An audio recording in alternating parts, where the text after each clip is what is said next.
सरकार खुद स्वीकार करती है स्कीम ठीक नहीं है, तभी वो अपनी अपनी सरकारों से कह रहे हैं कि अग्निवीर वाले जो लौट करके आएंगे उन्हें कोटा दीजिए, आप नौकरी दीजिए। सभापति महोदया मैं बैठ जाता हूं, आप खड़े होकर के कह दीजिए अग्निवीर व्यवस्था अच्छी है। और मैं एक बात और कहता हूं, अखिलेश यादव जी सुन ले, अग्निवीर में 100% एम्प्लॉयमेंट की गारंटी है और रहेगी।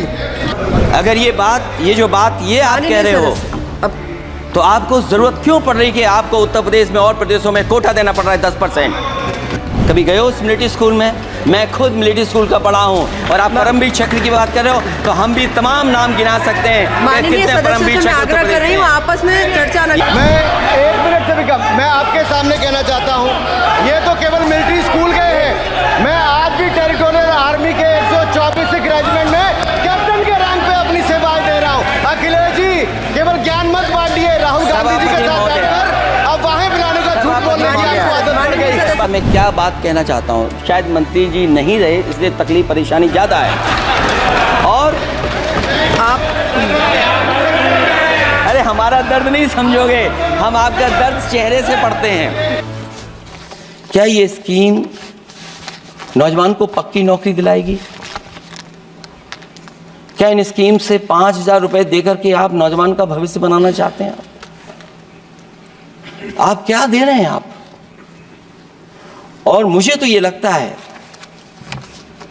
कि जो वर्क फोर्स आप बना रहे हैं ट्रेनिंग देकर के सरकार के पैसे से, अंतोगत्वा इनको भी एक्सप्लॉइट वही लोग करेंगे, उद्योगपति।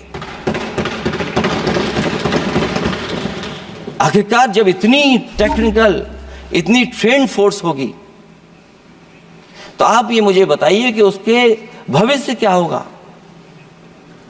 अगर इतने बड़े पैमाने पे आप ट्रेनिंग करा रहे हो, सरकार का बजट उसमें खर्च हो रहा है, तो सभापति महोदय उनका भविष्य क्या होगा? 5 साल के बाद। और जो अग्निवीर वाली नौकरी है, सभापति महोदय, कोई भी नौजवान जो फौज के लिए तैयारी करता है वो कभी स्वीकार नहीं कर सकता। जब पहली बार ये स्कीम आई थी अग्निवीर,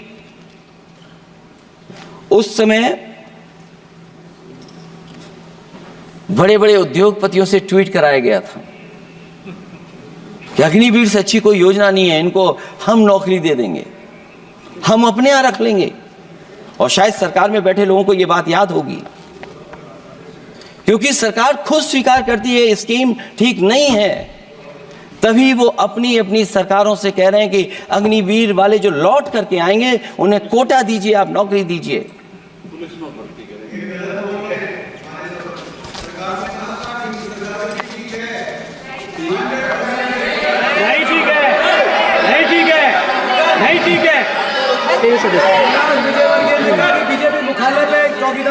सभापति महोदया मैं बैठ जाता हूं, आप खड़े होकर के कह दीजिए अग्निवीर व्यवस्था अच्छी है। मैं इस सभा में खड़े होकर कहता हूं, उस राज्य से तो हिमाचल प्रदेश से, जिसने पहला परमवीर चक्र विजेता मेजर सोमनाथ शर्मा दिए। कारगिल के युद्ध में सबसे ज्यादा शहीद होने वाले हिमाचल प्रदेश के वीर नौजवान थे।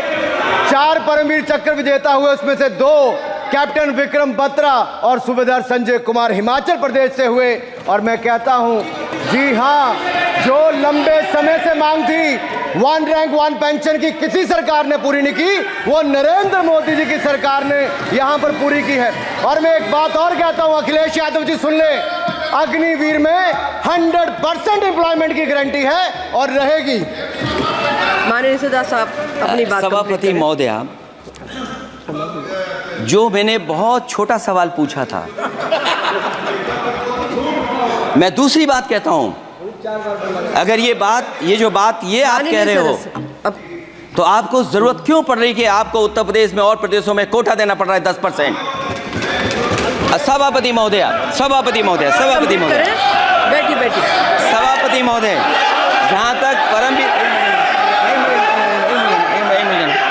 रुक जाइए।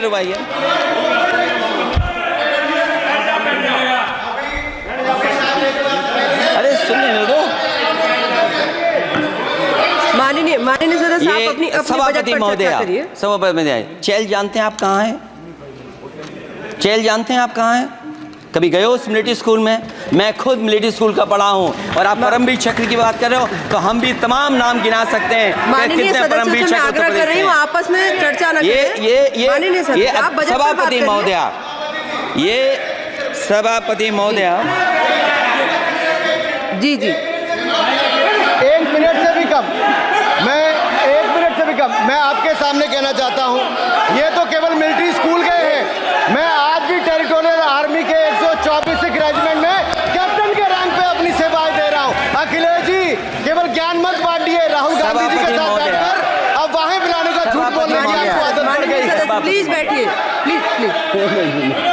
माननीय सदस्य से मैं आग्रह कर रही हूँ आप अपनी बजट पर चर्चा करें। सभापति महोदया, आपका समय भी पूरा हो गया है, मैं प्लीज कंप्लीट करिए। सभापति महोदय, मैं इसलिए नहीं कह रहा, मैं क्या बात कहना चाहता हूँ, शायद मंत्री जी नहीं रहे इसलिए तकलीफ परेशानी ज़्यादा है।